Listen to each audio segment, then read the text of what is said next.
तुम मेरे कमरे में क्या कर रहे हो? तुमने मेरे साथ क्या किया? वो भी इस हाल में, तुम्हारी हिम्मत कैसी हुई? हो कौन तुम?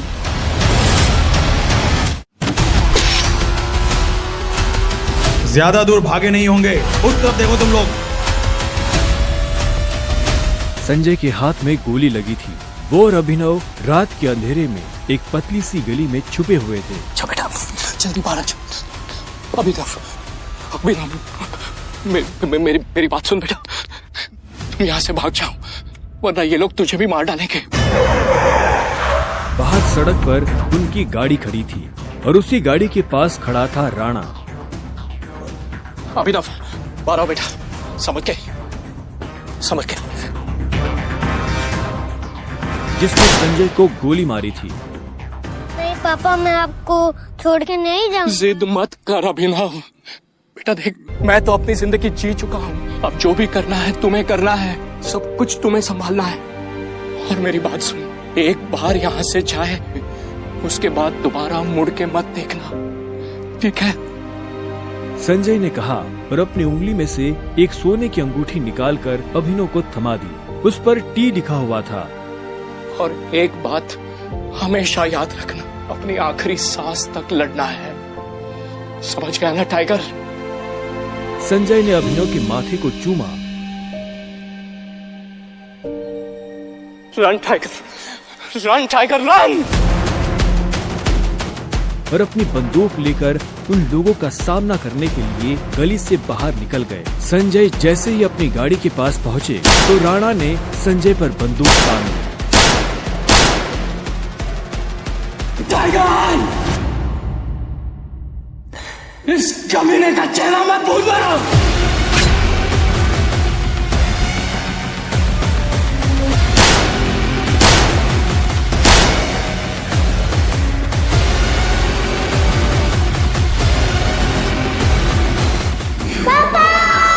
अभिनव चिल्लाया और अचानक से उसकी नींद खुल गई। पसीने में तरबतर अभिनव अपने बिस्तर पर उठकर बैठ गया और गहरी सांसें लेने लगा। 18 साल, पिछले 18 सालों से ये सपना इसी तरह से अभिनव को परेशान कर रहा था। अभिनव ने पहले अपनी उंगली में पहनी उस अंगूठी को देखा और फिर बाथरूम की तरफ बढ़ने लगा। अभिनव गुड़गांव में रहता था और डिलीवरी बॉय का काम करता था। हालांकि इस काम में उसका मन नहीं लगता था, लेकिन अनाथ आश्रम से निकलने के बाद उसके पास ये करने के अलावा और कोई चारा नहीं था। 18 साल की उम्र में उसने अपना खर्च खुद उठाना शुरू कर दिया था। उसकी जिंदगी में बस एक ही खुशी थी, उसकी गर्लफ्रेंड वैभवी। जब भी वो वैभवी को देखता तो अपने सारे दुख भूल जाता था और आज तो वैभवी का जन्मदिन था, इसलिए अभिनव जल्द से जल्द उससे मिलना चाहता था। अंकल, ये केक कितने का है? 600 गए। और ये पेस्ट्री? वो 60 गए। एक दे दीजिए। असल में अभिनव और वैभवी ने ये तय किया था कि वो पैसे जोड़कर अपने लिए किराए का एक बड़ा घर लेंगे, इसीलिए वो पैसे वेस्ट नहीं करना चाहते थे। Thank you. कुछ देर के बाद जब वो वैभवी के घर के बाहर पहुंचा तो उसने देखा वहाँ काफी रंगीन लाइट्स जल रही थी और वहाँ से तेज म्यूजिक की आवाज आ रही थी।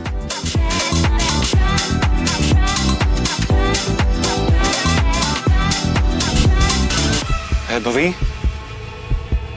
ये सब क्या है? ये कौन है वैभवी? देख नहीं रही है, डिलीवरी बॉय है। पर हम तो केक मंगवा चुके थे ना, फिर तूने ये पेस्ट्री क्यों मंगवाई?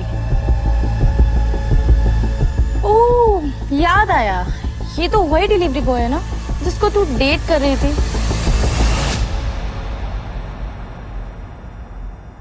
ओह कम ऑन यार वैभवी, तेरा स्टैंडर्ड इतना गिर जाएगा मुझे नहीं पता था।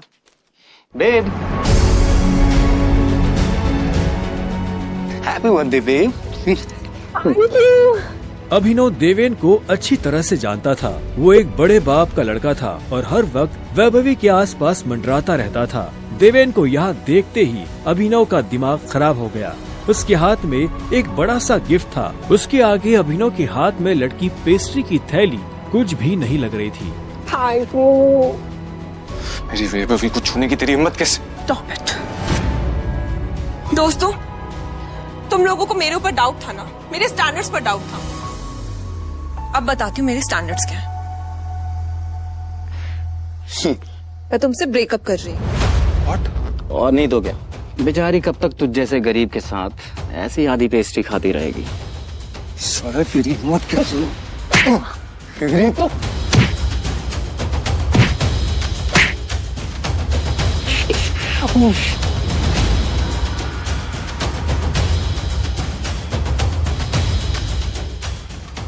ये तुमने ठीक नहीं किया वैभवी। और अभिनव वहाँ से निकल गया। वो उन दोनों की शक्ल अब और नहीं देखना चाहता था। उसकी आंखों में आंसू थे और उसका दिल बुरी तरह टूट चुका था। हर घूंट के साथ उसकी आंखों के सामने वो दृश्य आ रहा था जिसमें देवेन वैभवी के गालों को चूम रहा था। ये तुमने अच्छा नहीं किया वैभवी, तुमने बिल्कुल अच्छा नहीं किया। बहुत गलत किया तुमने मेरे साथ, बहुत गलत किया। अभिनव धोखे के नशे में डूबकर बेहोश हो चुका था, लेकिन उसके लिए ये रात यहाँ खत्म नहीं होने वाली थी। उधर जब अभिनव सड़क पर बेहोश हो गया था, तब इधर सनी सिंह अपनी गाड़ी में बैठा बेचैन हो रहा था। सनी सिंह की बहन अनन्या उसके गले का कांटा बन गई थी। सनी अपने दादा हरदेवपाल सिंह की नजर में आने के लिए और अनन्या को रास्ते से हटाने के लिए कुछ भी कर सकता था, और आज वो अपनी गाड़ी में अपने आदमियों के साथ निकल पड़ा था अपनी बहन को सबक सिखाने के लिए।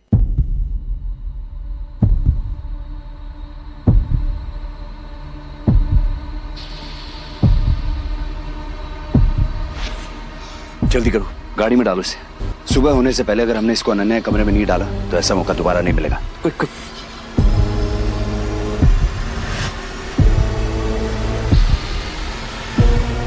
सनी के आदमी अभिनव को उठाकर सीधा रूम नंबर 409 में घुस गए।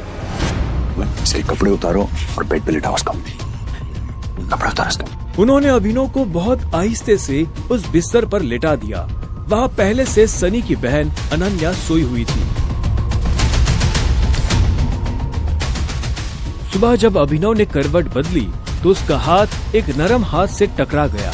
अभिनव की नींद टूटी और उसने देखा कि वो एक अनजान लड़की के बगल में लेटा हुआ था।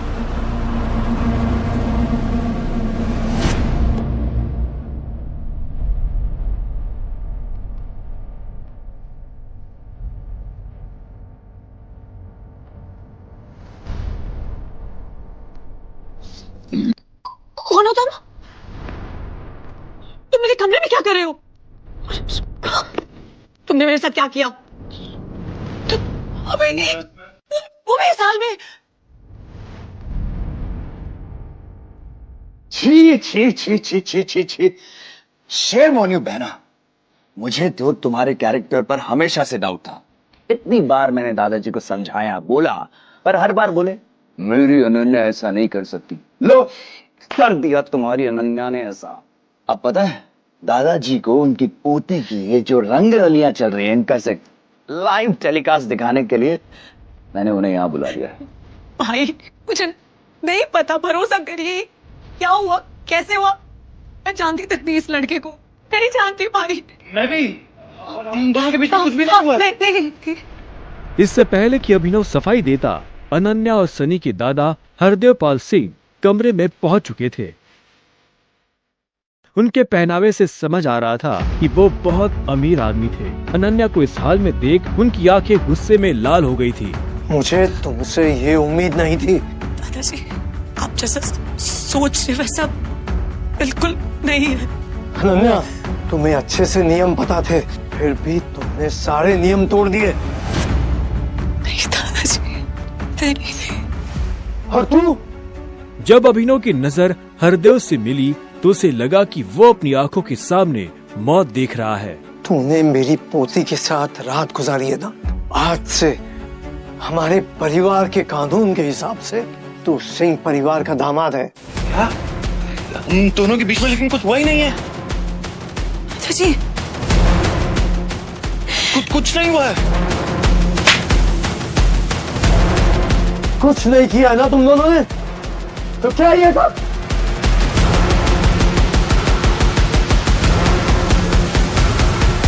इससे पहले कि अभिनव कुछ समझे, हरदेव के आदमियों ने उसे मारना शुरू कर दिया था। अभिनव हरदेव की उम्र का लिहाज कर रहा था, इसलिए उसने अपने आप को रोक लिया था। अनन्या, इसे हॉस्पिटल भेज देना ताकि शाम को अकरम की पार्टी में आने के लिए ठीक ठाक से तैयार हो जाए। और याद रखना, मुझे शाम को अकरम की पार्टी में ये तुम्हारे साथ जरूर नजर आना चाहिए।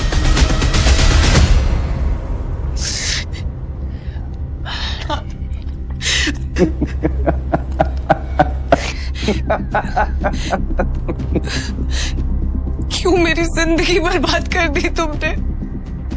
क्यों? अभिनव के पास इस सवाल का कोई जवाब नहीं था। वहां जाकर अभिनव शाम को होने वाली पार्टी के लिए तैयार होने लगा। उससे हरदेव और उसके आदमियों का डर नहीं था। वो जानता था कि अनन्या पहले से काफी मुश्किल में थी और वो अपनी वजह से उसकी मुश्किलें और नहीं बढ़ाना चाहता था। अभिनव के पास ले देकर सिर्फ एक ब्लेजर था, वो भी उसके पापा का। वो जगह जगह से फटा और उधड़ा हुआ था, लेकिन जब अभिनव ने उसे पहना तो उसकी खूबसूरती ने ब्लेजर की सारी कमियां ढक दी। अभिनव का अंदाजा सही था, अनन्या का घर काफी बड़ा था। वो एक अमीर परिवार की लड़की थी। जितना अभिनव महीने का कमाता था, उतने की अनन्या ने सैंडल्स पहनी हुई थी।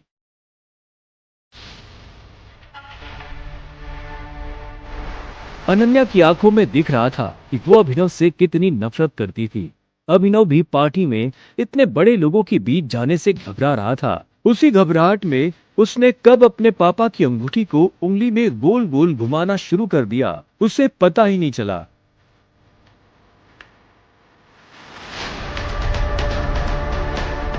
इस अंगूठी को उतार दो प्लीज, बहुत गंदी लग। सॉरी, पर ये अंगूठी मेरा सब कुछ है।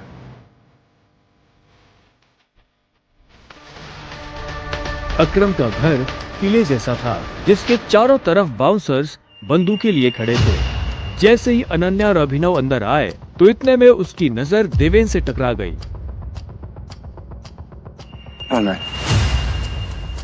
तुम यहाँ क्या कर रहा है साले?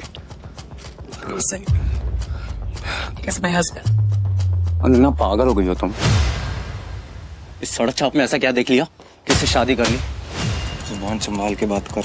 नहीं तो क्या कर लेगा तू? बोलना, क्या कर लेगा? देवेन भी तैश में आ गया। अभिनव उसके ऊपर हाथ उठाने ही वाला था। इतने में उन दोनों का झगड़ा देख पार्टी का ऑर्गेनाइजर अकरम वहां पहुंच चुका था। क्या हो रहा है यहाँ?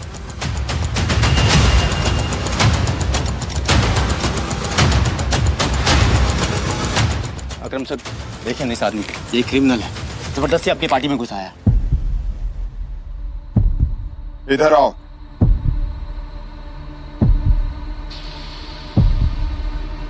कौन हो तुम और यहाँ कैसे आए? एक्चुअली ये मेरे पति है। अकरम को अनन्या की बात पर विश्वास नहीं हुआ। तुम इस पार्टी में इनवाइटेड नहीं हो। इससे पहले कि मैं पुलिस को बुलाऊं, चले जाओ यहाँ से। Thank you Akram sir. Ananya, तुम भी इससे दूर हो, साला गरीब कहीं का। रुको। अकरम भागते हुए अभिनव के पास गया और उसकी अंगूठी को देखने लगा। मुझे तुमसे कुछ जरूरी बात करनी है, अकेले में। अच्छा, चलो। अकरम ने कहा और अभिनव का हाथ पकड़कर उसे अपने साथ अंदर ले जाने लगा। अनन्या, देवेन, सनी और पार्टी में मौजूद बाकी लोग ये देख हैरान हो गए थे। कुछ देर बाद जब वो अकरम के कमरे में पहुंच गए तो अकरम ने दरवाजा बंद किया और अभिनव के पास आकर बोला, मैं तुम्हारी ये अंगूठी देखना चाहता।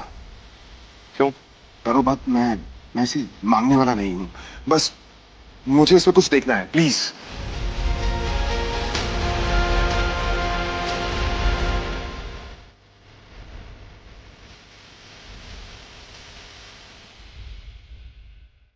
टाइगर?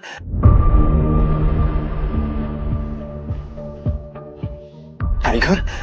अभिनव ने अकरम के मुंह से ये शब्द सुना तो वो हैरान हो गया। उसे अचानक से अपने पिता के वो आखिरी शब्द याद आ गए जो उन्होंने अभिनव से विदा लेते हुए कह दिए थे। Run tiger run. लेकिन अभिनव हैरान था, उससे समझ नहीं आ रहा था कि अकरम ये सब कैसे जानता था। आखिरकार मैंने तुम्हें ढूंढ ही लिया टाइगर। टाइगर? हाँ, पिछले 18 सालों से मैं तुम्हें ढूंढने की कोशिश कर रहा हूं। तुम हमारे टाइगर हो, हमारी हजारों करोड़ों की एम्पायर के वारिस, जिसे हम 3 दोस्तों ने मिलकर शुरू किया था।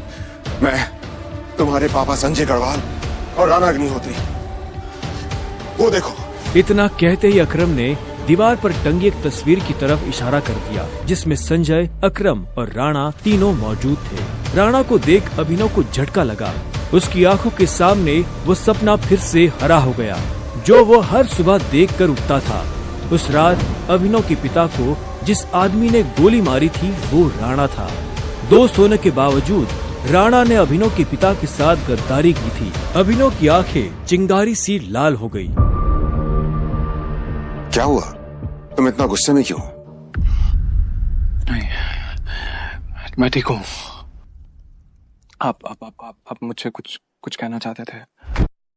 हाँ, तो मैं तुम्हें हमारी कंपनी द माफिया किंग के बारे में कुछ बताने वाला था, जिसे हम 3 दोस्तों ने मिलकर खड़ा किया था। द माफिया किंग, जिसके नाम से पॉलिटिशियन, सेलिब्रिटीज, इस देश का सबसे बड़ा आदमी भी कांपता था। लेकिन तुम्हारे पापा के जाने के बाद सब कुछ बिखर गया, और इस दौरान हमारे कई दुश्मन खड़े हो गए, जिसमें सबसे बड़ा दुश्मन है इकबाल शेखावत। वो तुम्हें कई सालों से ढूंढने की कोशिश कर रहा है, ताकि तुम्हें मारकर वो हमारा नामो निशान खत्म कर देना चाहता है। फिलहाल द माफिया किंग का सारा काम राणा का बेटा मोंटी संभाल रहा है। अब तुम आ गए हो तो इस कंपनी की भागदौड़ तुम संभालोगे। अपने पापा के काम को अब तुम्हें आगे बढ़ाना होगा टाइगर। ये सुनते ही अभिनव के कान खड़े हो गए थे। कल तक उसकी जेब में 100 रुपए भी नहीं थे, पर आज अचानक वो हजारों करोड़ की कंपनी का मालिक हो गया था। अब आगे क्या होने वाला था? क्या अभिनव अपने पिता की मौत का बदला ले पाएगा? कैसे एक डिलीवरी बॉय संभालेगा अपने पिता की हजारों करोड़ की कंपनी द माफिया किंग को? इन सभी